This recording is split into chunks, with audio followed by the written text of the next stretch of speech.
Les limites de notre système solaire sont plus mystérieuses que nous n'aurions jamais pu l'imaginer. Les sondes Voyager ont découvert un gigantesque mur de feu et des objets mystérieux se cachent dans l'obscurité. Des températures supérieures à 50 000 degrés aux collisions galactiques. Aujourd'hui, je vous emmène aux confins de notre univers et croyez-moi, ce que les chercheurs y ont découvert est absolument fascinant. Alors restez avec nous jusqu'à la fin. Bienvenue à tous.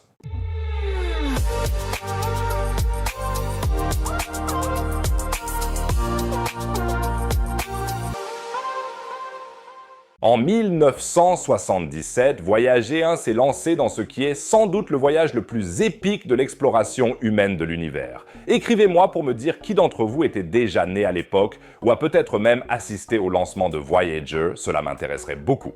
Aujourd'hui, Voyager 1 a fait une nouvelle découverte qui nous montre que l'univers est plein de surprises, et cela 49 ans après le début de la mission. Si ces découvertes fascinantes vous enthousiasment autant que moi, alors abonnez-vous tout de suite à la chaîne. S'abonner ne coûte rien, vous ne manquerez plus aucune vidéo et vous m'aidez énormément. Ceux qui sont déjà abonnés aident beaucoup la vidéo en mettant un pouce bleu. 5000 likes, c'est la limite magique pour l'algorithme de YouTube. Merci beaucoup les amis. Commençons par l'une des découvertes les plus spectaculaires qui soit. La légendaire Voyager 1 a trouvé à la limite extrême de notre système solaire quelque chose qui semble tout droit sorti d'un film de science-fiction. Un gigantesque mur de feu avec des températures pouvant atteindre 50 000 degrés. Plus chaud que la surface du Soleil. Mais comment peut-il faire aussi chaud si loin dans le système solaire? Pour comprendre ce qui se passe ici, nous devons d'abord clarifier où se trouve exactement cette région mystérieuse et pourquoi elle est si importante pour notre compréhension de l'espace. Et pour cela, une autre question est essentielle. Où s'arrête réellement le système solaire? La question est plus compliquée qu'on pourrait le penser. On pourrait dire qu'il s'arrête là où la dernière planète trace son orbite. Ou peut-être seulement au niveau du nuage d'Oort, où la gravité du Soleil est encore suffisamment forte pour retenir de petits objets tels que les comètes. Mais la NASA utilise généralement une autre définition, à savoir que la limite se situe là où le champ magnétique du Soleil rencontre le milieu interstellaire, ce qu'on appelle l'héliopause. Le Soleil envoie en permanence un flux de particules chargées dans l'espace, appelé vent solaire. Ce vent traverse notre système solaire à une vitesse énorme, passant devant les planètes, jusqu'à ce qu'il rencontre, finalement, une résistance à environ 3 fois la distance de Pluton. Il y rencontre le milieu interstellaire, le gaz raréfié entre les étoiles de notre voisinage galactique, où, comme le décrit la NASA, cela forme une gigantesque bulle autour du Soleil et de ses planètes, appelée héliosphère. À la limite de cette bulle, deux forces puissantes s'affrontent, le vent solaire qui s'écoule vers l'extérieur et le vent interstellaire provenant de l'extérieur. Le résultat est spectaculaire et c'est précisément là que Voyager 1 a fait sa découverte révolutionnaire. Mais commençons par le commencement. Voyager 1 est une véritable merveille technologique. Lancée en 1977, quelques jours seulement après la sonde jumelle Voyager 2, elle devait à l'origine se contenter d'explorer les planètes extérieures. Mais cette machine incroyable a dépassé toutes les attentes. Aujourd'hui, près de 50 ans plus tard, Voyager 1 est l'objet fabriqué par l'homme le plus éloigné de la Terre, une distance incroyable de 24 milliards de kilomètres. À l'époque, contrairement à aujourd'hui, il y avait vraiment encore du travail de qualité. Particulièrement impressionnant, à son bord, Voyager 1 transporte un disque d'or contenant des salutations de l'humanité à l'intention d'éventuels découvreurs extraterrestres qui pourraient un jour tomber sur la sonde. On y trouve des sons d'animaux, des cris de bébés, des bruits de la nature et de la musique, en quelque sorte une sorte de bouteille à la mer cosmique de l'humanité. Le 25 août 2012, Voyager 1 est entré dans l'histoire. Elle a été le premier objet fabriqué par l'homme à franchir l'héliopause et à entrer dans l'espace interstellaire. Voyager 2 a suivi en 2018, mais ce que les sondes ont découvert là-bas a surpris même les scientifiques les plus expérimentés. C'est là que cela devient vraiment spectaculaire. Voyager 1 a mesuré des températures comprises entre 30 000 et 50 000 degrés à l'héliopause. À titre de comparaison, la surface du Soleil n'atteint que 5 500 degrés. Cette région est donc également appelée mur de feu, même s'il ne s'agit bien sûr pas d'un véritable feu. Ce qui est fascinant, c'est que malgré les températures extrêmes qui règnent là-bas, Voyager 1 a pu traverser cette région sans aucun dommage. Comment est-ce possible? L'astuce réside dans la densité extrêmement faible de cette région. Les héliophysiciens de la NASA l'expliquent ainsi. C'est une frontière étroite et brûlante, et la sonde spatiale l'a traversée sans encombre. La chaleur extrême est due à la collision entre le vent solaire ultra rapide et le milieu interstellaire plus lent. Cette collision génère des turbulences magnétiques et des compressions qui propulsent les particules dans un état énergétique supérieur.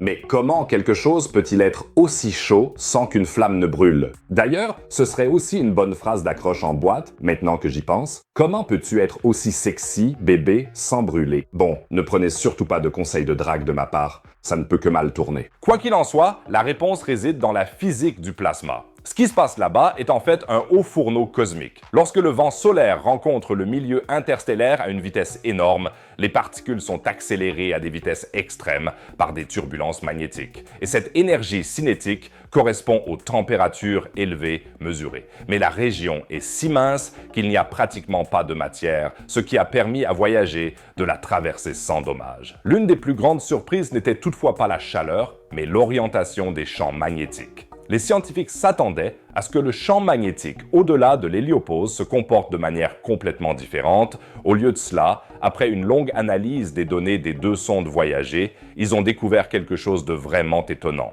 Le champ magnétique au-delà de la frontière est presque parallèle au champ magnétique à l'intérieur de l'héliosphère. La NASA explique qu'une observation de l'instrument de mesure du champ magnétique de Voyager 2 confirme un résultat surprenant de Voyager 1. Le champ magnétique dans la région au-delà de l'héliopause est parallèle au champ magnétique à l'intérieur de l'héliosphère. Cette découverte bouleverse les modèles actuels de notre bulle protectrice cosmique et suggère que notre système solaire est plus étroitement lié à l'environnement galactique qu'on ne le pensait. La NASA a ajouté à sa déclaration: avec Voyager 1, les scientifiques ne disposaient que d'un échantillon de ces champs magnétiques et ne pouvaient pas dire avec certitude si l'alignement apparent était caractéristique de toute la région extérieure ou s'il s'agissait d'une coïncidence. Les observations du magnétomètre de Voyager 2 confirment les résultats de Voyager 1 et indiquent que les deux champs sont identiques. Ce mur de feu n'est d'ailleurs pas seulement un phénomène scientifique fascinant, il joue également un rôle crucial pour notre survie car l'héliosphère agit comme un gigantesque bouclier qui nous protège des dangereux rayons interstellaires. Sans cette protection cosmique, la vie sur Terre serait beaucoup plus difficile, voire impossible. Les nouvelles découvertes sur les connexions magnétiques ont donc des implications importantes pour notre compréhension de la protection contre les rayonnements pour la Terre et par conséquent pour les futures missions spatiales habitées. Car si nous voulons un jour voyager vers d'autres systèmes stellaires, nous devons comprendre les dangers qui guettent aux confins de notre foyer cosmique. Malheureusement, les sondes voyagées ne fonctionneront pas éternellement. Les batteries au plutonium vieillissantes ne peuvent alimenter que quelques instruments, mais la NASA gère habilement l'énergie disponible pour maintenir en fonctionnement les précieux capteurs. Mais nous devons faire face à la dure réalité. Dans quelques années, les derniers instruments cesseront probablement de fonctionner. Mais la recherche se poursuit. Cette année, la sonde Interstellar Mapping and Acceleration Probe, ou IMAP, doit être lancée afin d'observer l'héliopause de l'intérieur et de mesurer l'interaction entre le vent solaire et le milieu interstellaire avec une précision sans précédent. IMAP doit également clarifier comment les particules chargées sont accélérées et c'est un facteur décisif pour la protection des futurs astronautes lors de missions interstellaires. Ce que Voyager 1 et 2 ont découvert là-bas, à la limite de notre système solaire, est plus qu'une simple curiosité scientifique, c'est un aperçu de l'avenir de l'humanité en tant qu'espèce spatiale.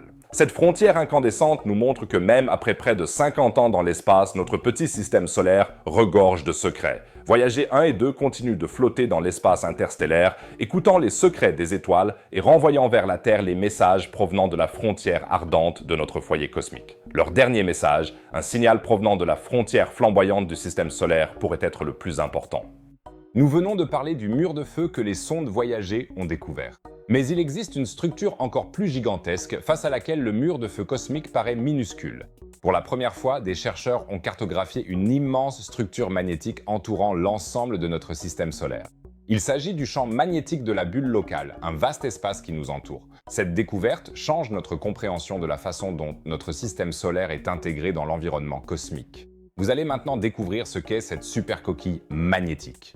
Notre système solaire se trouve dans la bulle locale, un immense vide d'environ 1000 années-lumière qui s'étend autour de notre étoile. Et cette super bulle est probablement le résultat étonnant d'une ou plusieurs explosions de supernovas.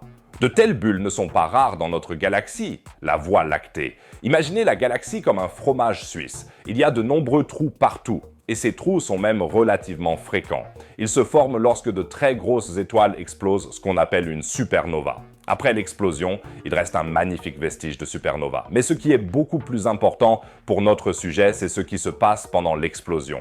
Les ondes de choc de l'explosion ont en effet balayé tout ce qui se trouvait autour de l'étoile. Comme un chasse-neige galactique, les particules de poussière chargées et les gaz se sont accumulés à la périphérie de l'onde de choc dans la bulle locale. C'est pourquoi de nombreux résidus de poussière et de gaz adhèrent encore aujourd'hui à la périphérie de notre superbulle et forment ainsi plusieurs zones de formation stellaire dans lesquelles des étoiles peuvent se former à partir de la matière disponible, comme par exemple le nuage moléculaire du Taureau.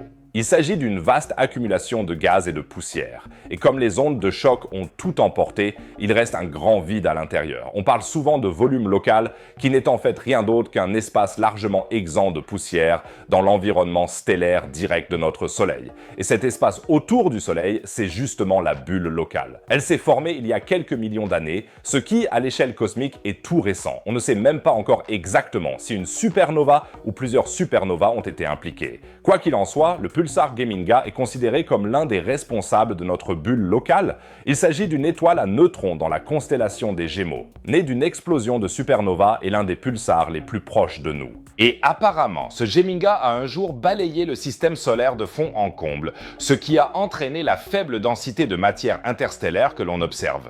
Un tel pulsar balayant serait aussi bien pratique à la maison, comme ça ma femme ne me dirait pas toujours de ranger. D'accord, nous savons donc maintenant que la bulle locale s'est formée suite à l'explosion d'une ou de plusieurs grosses étoiles et que l'espace autour de notre Soleil est désespérément vide.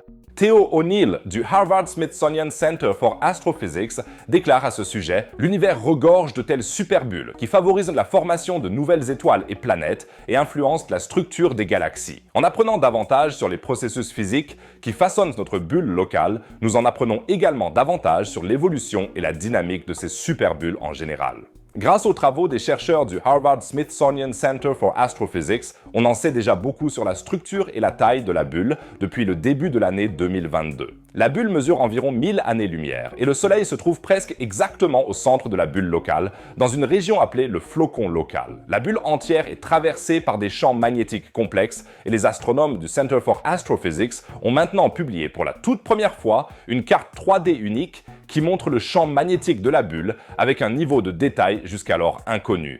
Je trouve toujours incroyable de voir à quel point la recherche est avancée et ce dont nous, les humains, sommes capables dans le bon sens du terme. Nous connaissons bien sûr le champ magnétique terrestre qui protège notre planète des dangereux rayons solaires et le champ magnétique qui vient d'être cartographié est en fait aussi une sorte de protection car il protège l'ensemble de notre système solaire des dangereux rayons cosmiques. À cet égard, il est très utile et très important de bien connaître cette structure. La chercheuse Alyssa Goodman déclare à ce sujet « Nous savons depuis longtemps que les champs magnétiques jouent un rôle important dans de nombreux phénomènes astrophysiques, mais leur étude est notoirement difficile. » Et maintenant, les chercheurs ont franchi une nouvelle étape importante en créant justement cette carte 3D du champ magnétique de la bulle locale.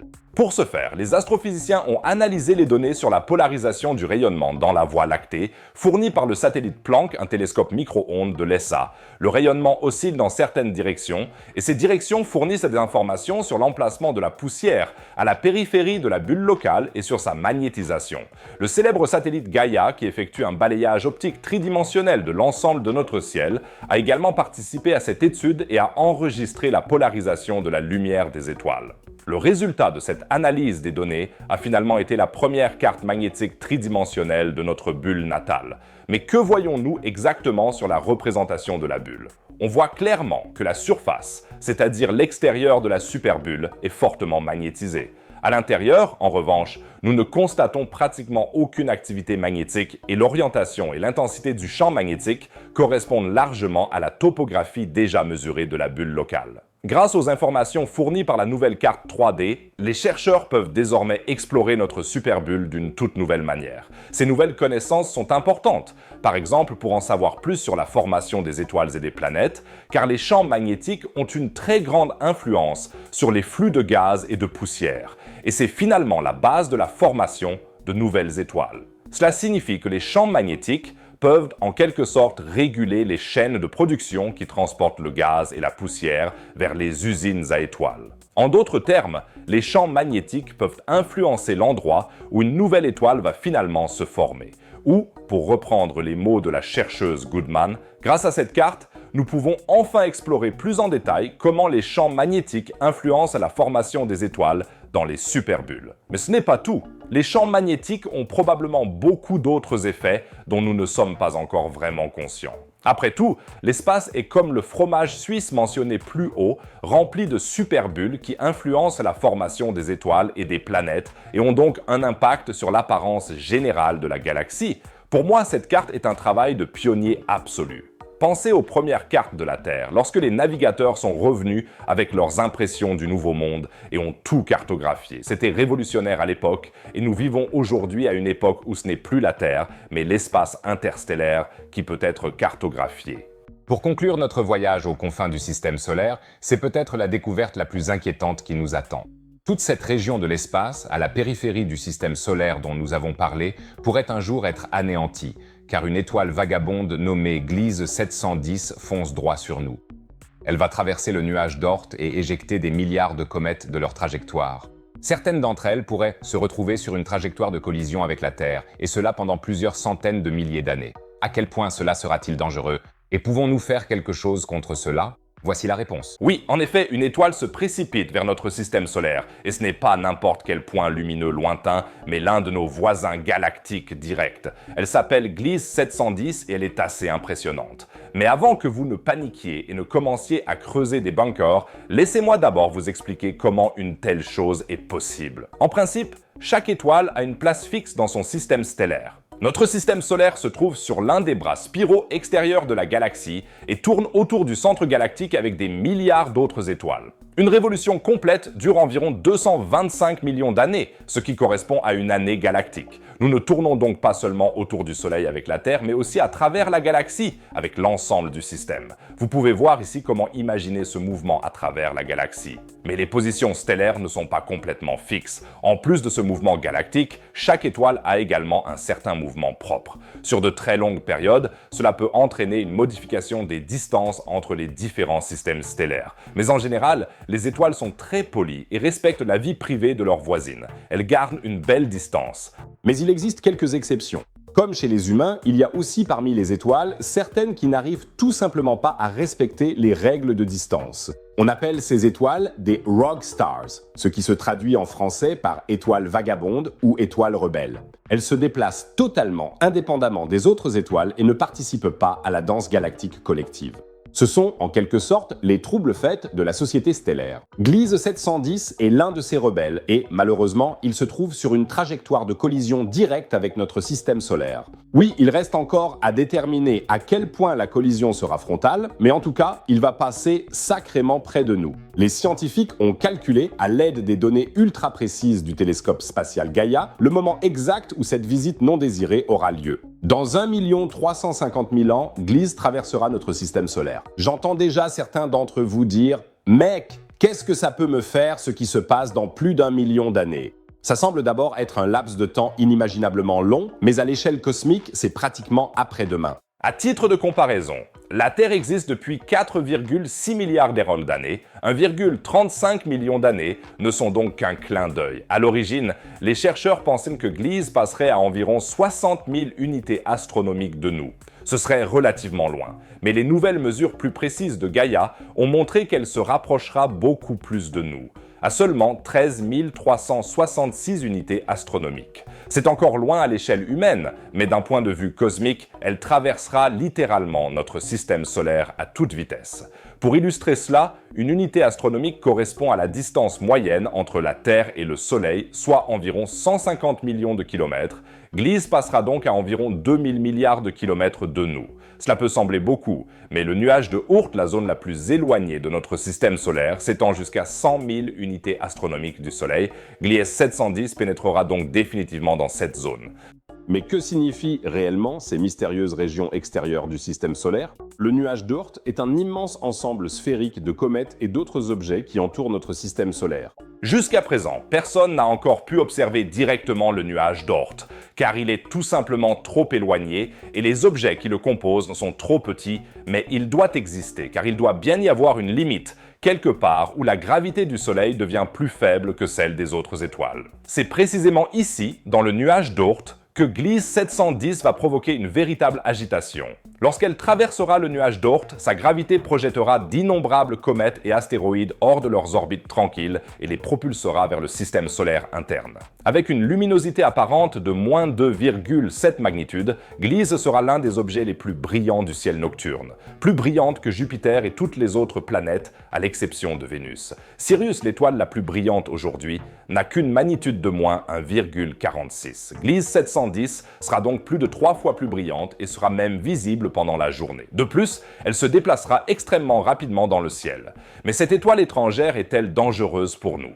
Le passage de Gliese ne menacera probablement pas directement la vie sur Terre. Elle ne s'approchera pas suffisamment pour perturber les orbites de nos planètes ou provoquer des forces catastrophiques. Le véritable danger réside dans les effets sur le nuage d'Oort, car les scientifiques estiment que Gliese expulsera environ 0,1% de toutes les comètes du nuage d'Oort. Cela semble peu, mais nous parlons ici de billions d'objets. Environ 0,01% de ces comètes pourraient être envoyées sur des orbites qui les mèneraient vers le système solaire interne. Les chercheurs estiment qu'après le passage de Gliese, environ 10 nouvelles comètes visibles apparaîtront chaque année, et ce, pendant des millions d'années. C'est donc une véritable fête pour les astronomes amateurs, mais cela signifie aussi que la probabilité d'impact sur Terre augmente considérablement. Les 600 000 premières années après le passage pourraient être particulièrement critiques. Pendant cette période, arriveront les comètes qui seront projetées directement vers le Soleil. Et elles viendront toutes de la même direction, à savoir de l'endroit où Gliese était le plus éloigné du Soleil. Bon, cela ne semble déjà pas très réjouissant, mais Gliese n'est évidemment pas la seule étoile qui pourrait un jour dans le futur traverser le système solaire.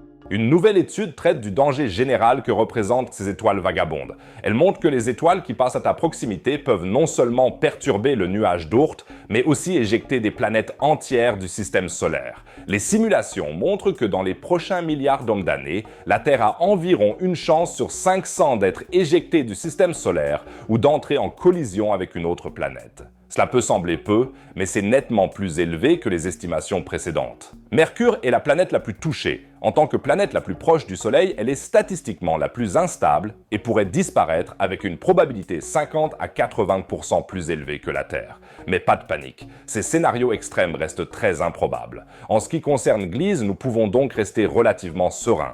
L'événement sera spectaculaire à voir et nous apportera de nombreuses nouvelles comètes, mais l'humanité y survivra très probablement. Peut-être que nos descendants développeront même une sorte de bouclier anti-comète ou utiliseront les nombreux nouveaux visiteurs comme source de matière première pour leur civilisation spatiale. Cependant, si un jour une autre étoile passe plus près du système solaire interne et projette directement les planètes, nos options d'action seront alors plutôt limitées. J'espère que vous avez maintenant une bonne idée des découvertes spectaculaires qui ont été faites aux confins du système solaire. Je vous tiendrai bien sûr au courant ici sur la chaîne de toutes les autres découvertes cosmiques. Alors, si ce n'est pas encore fait, appuyez vite sur le bouton d'abonnement pour qu'on atteigne les 400 000 abonnés sur la chaîne et n'oubliez pas le pouce en l'air pour les 5000 likes. Et maintenant, nous nous rendons dans un autre endroit passionnant, Mars. Dans les années 70, les Soviétiques ont réussi à envoyer des sondes sur Mars qui nous ont fourni des images vraiment passionnantes, mais que presque personne ne connaît. Pour tout savoir sur cette mission révolutionnaire et voir les images originales, cliquez sur la vidéo affichée en haut à droite, c'est très intéressant. Sinon, je dirais rendez-vous dans la prochaine vidéo. À bientôt tout le monde.